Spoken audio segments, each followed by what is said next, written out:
So there's been a lot of questions about the diffuser setup, so let me answer it for you guys in one video because most people don't watch the whole series. So a lot of questions pop up that I've already covered in the previous episodes. So for example, people keep asking, what diffuser is this? This is from a Lotus Elise and I got it from Kinetic, and it's actually made by Rivery out in the UK. So same manufacturer as my carbon steering wheel on the Miata. And it's pretty nice. It's super lightweight, it's super stiff, and yeah, it's actually pretty expensive. It was like 1,300 bucks shipped. So yeah, just plan ahead if you want to get this same setup right here. And this will fit your EG, your EK, and obviously the Integra because the bottom is pretty much the same. Second question is, what am I gonna do with this giant area right here that's been grinded down to bare metal? So I've already covered this in an episode where I said I'm going to patch it with the proper sheet metal, spot weld it on, and then we're gonna add another tow hook that's gonna come out to the middle. So no, of course I'm not gonna leave it like that. Like I build all these crazy cars and people think that I'm gonna leave it raw like that. No, that's crazy. And then next question is the bracketry. Where do you buy the little rods that I put on this thing? So if you're not familiar with the rods I'm talking about, let me see if I can show you those little rod things right there. And then the one that's holding that whole area right there.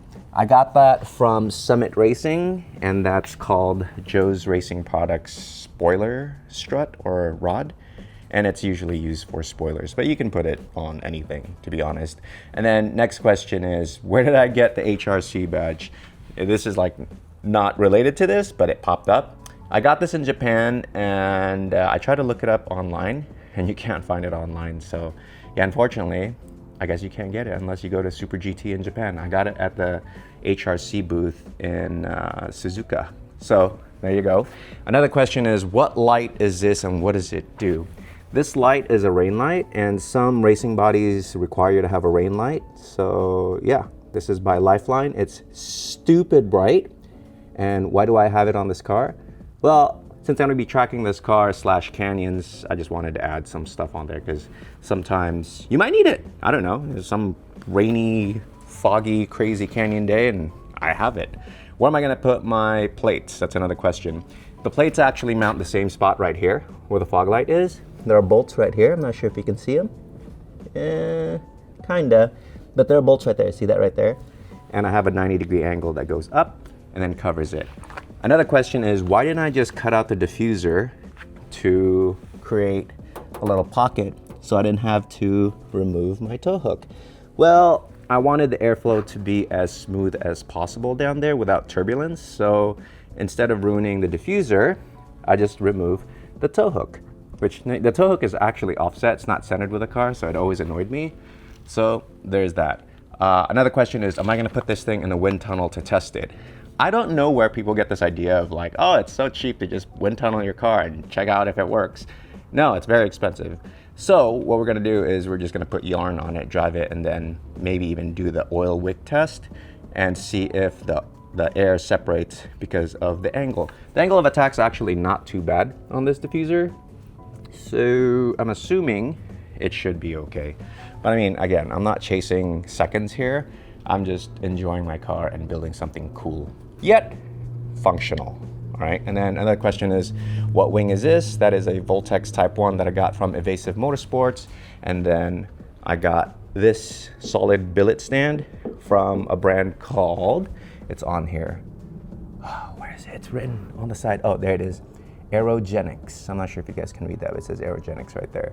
So you can go to Aerogenics website and buy this. And then yes, I did wrap this because I'm not really a fan of carbon. I'm not sure if you guys realize that, but if you're in this game long enough, you'll realize that people overdo carbon.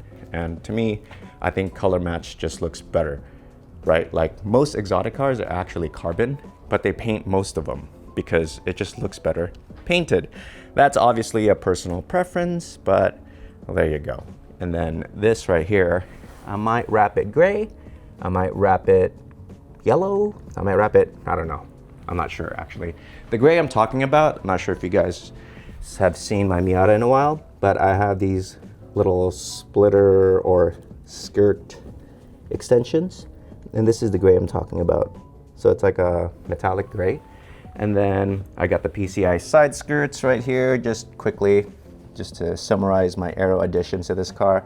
And then also the splitter end plates. These are the carbon 3D end plates from Racebred with the Racebred splitters. So lots of new changes on this car, and I'm gonna debut it at the Super Street meet on the 25th in Long Beach. So you guys wanna check out this car, it'll be at the Wrench Mob Motorsports booth. Oh, Wrench Mob Motorsports, just so you guys know what they do. They sell these two-piece rotors right here. It's hard to see. And these are so sick, dude. If you have spoon calipers. Oh, and they weigh like 2 pounds less, which makes a huge difference if you only make 200 horsepower. So there you go. Hope that answers most of you guys' questions. If you have any more, ask away. But yeah, the diffuser is pretty much done. I just need to patch, weld, add the tow hook, and we're good to go.